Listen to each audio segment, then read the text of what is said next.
Commissioner যে আছে তাকে জানানো হয়েছিল, তিনি বলেছেন যে সুকান্ত মজুমদারকে ভোট দিয়েছেন, তিনি এইসব বাকি কাজগুলো করবেন। দিদি তো তোমরা ভোটই দেওনি, তাই আমরা কি আর রাস্তা করে দিব, হবে দাঁড়াও, এইটুকুই বলছে। বিজেপি করার অপরাধে পাচ্ছেন না কোনো নাগরিক পরিষেবা, এমনই অভিযোগ বালুরঘাটের 25 নম্বর ওয়ার্ডের সুকান্ত কলোনির বাসিন্দাদের। পৌর পরিষেবা না পেয়ে অবশেষে এলাকার বাসিন্দারা দ্বারস্থ হলেন বালুরঘাট মহকুমা শাসকের। এদিন মহকুমা শাসকের দপ্তরে এলাকায় পৌর পরিষেবা স্বাভাবিক করার দাবিতে ডেপুটেশন দেন এলাকাবাসী।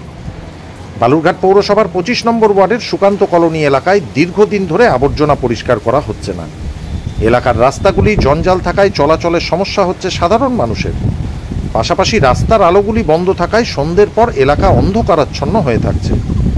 এলাকাবাসীর অভিযোগ, এ বিষয়ে পৌরসভার 25 নম্বর ওয়ার্ডের কাউন্সিলরকে জানানো হলে তিনি নাকি বলেছেন লোকসভা ভোটে সুকান্ত মজুমদারকে ভোট দিয়েছেন, তাকে গিয়েই অভিযোগ করুন। উল্লেখ্য, বিগত লোকসভা ভোটে বালুরঘাট পৌরসভায় ব্যাপক জয় পায় বিজেপি। শুধুমাত্র বালুরঘাট পৌরসভার 25টি ওয়ার্ডে 25,000 ভোটে জয়ী হয়ে বিজেপি প্রার্থী সুকান্ত মজুমদার। এলাকাবাসীদের অভিযোগ, সেই কারণেই পরিষেবা বন্ধ রেখেছে বালুরঘাট পৌরসভা। আমরা দীর্ঘদিন ধরে ইলেকট্রিক সমস্যায় ভুগছি। রাস্তার যে জলের, যে বৃষ্টির পরে জল জমে যায়, সেই জল নিকাশনের কোনো ব্যবস্থা নাই। তারপরে দীর্ঘদিন ধরে যে পাইপলাইনের কাজ হয়েছে, সেই পাইপলাইনের গর্তগুলো আরও বড় হয়ে গেছে। তার ঠিক মতন পানীয় জল নাই, ঘোলা জলের ব্যবস্থা, মানে সব দিক থেকে দীর্ঘ 1 মাস ধরে ইলেকট্রিকের কোনো ব্যবস্থা নেই। কাউন্সিলরকে যদি বলা হয়, রোড লাইটটা জ্বলছে না, প্রত্যেকটা গলিতে এই একই সমস্যা। কিছু মেন লাইনেও নাই, বিশেষ করে আদিবাসী পাড়া থেকে শুরু করে ওদিক থেকে দেখা যায় না। আদিবাসী পাড়া ওই জায়গাটাতে বিশেষ অবস্থা কিরকম, কি মনে করছেন যে কেন ইলেকট্রিক লাইন নেই বা পরিষ্কার করছে না?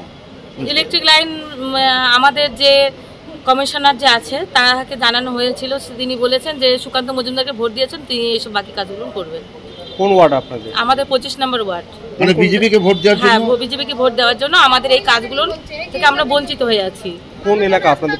আমাদের তালতলা। নোংরা পরিষ্কার হয়নি, আবর্জনা ওরকম ভাবে স্তূপ হয়ে পড়ে আছে। কতদিন ধরে এই আবর্জনা? 1 মাস পার।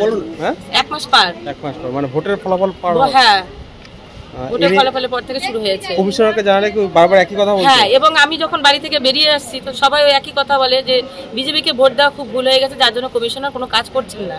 উনি ডাইরেক্ট বলেছেন যে আমরা কোনো কাজ করব না কমিশনার গিয়ে। হ্যাঁ, এই জন্য আমরা এখানে এসেছি। মেন সমস্যা রাস্তার জন্য জল কাদা চলাফেরা খুব মুশকিল, সাপ পোকা, রাতের অন্ধকারে ঘোরা লাগে। মানে রাস্তা নেই নাকি? রাস্তা আছে, কাঁচা রাস্তা, কিন্তু রাস্তা করে দেয়নি। হ্যাঁ, অনেক জল। এই যে টোটো কিনছি, সে টোটো তো চালানি যাচ্ছে না, জলের মধ্যে নিয়েও যাওয়া না, আসাও যায় না। মিউনিসিপালিটি বা কাউন্সিলরকে জানিয়েছিলেন? ওই ইয়েকে জানাচ্ছি, কমিশনারকে জানাচ্ছিলাম। কমিশনার বলছে যে হবে দাঁড়াও, দিদি তো তোমরা ভোটই দেওনি, তাই আমরা কি আর রাস্তা করে দিব, হবে দাঁড়াও, এইটুকুই বলছে, আর কিছু বলছে। তার মানে বিজেপিকে ভোট দেওয়ার জন্য আপনাদের জলকাদাতে হাঁটতে হচ্ছে? হ্যাঁ। কি বিষয়টা বলেন? আমরা বিজেপিকে ভোট দিয়ে জলকাদা, দিদিকে ভোট দেয়নি, ওই জন্য আমাদের কোনো মানে রাস্তাঘাটও করে দিবে না, কোনো সুযোগ সুবিধাও দিবে না। এটা কাউন্সিলর বলছে, কমিশনার বলছে। হ্যাঁ।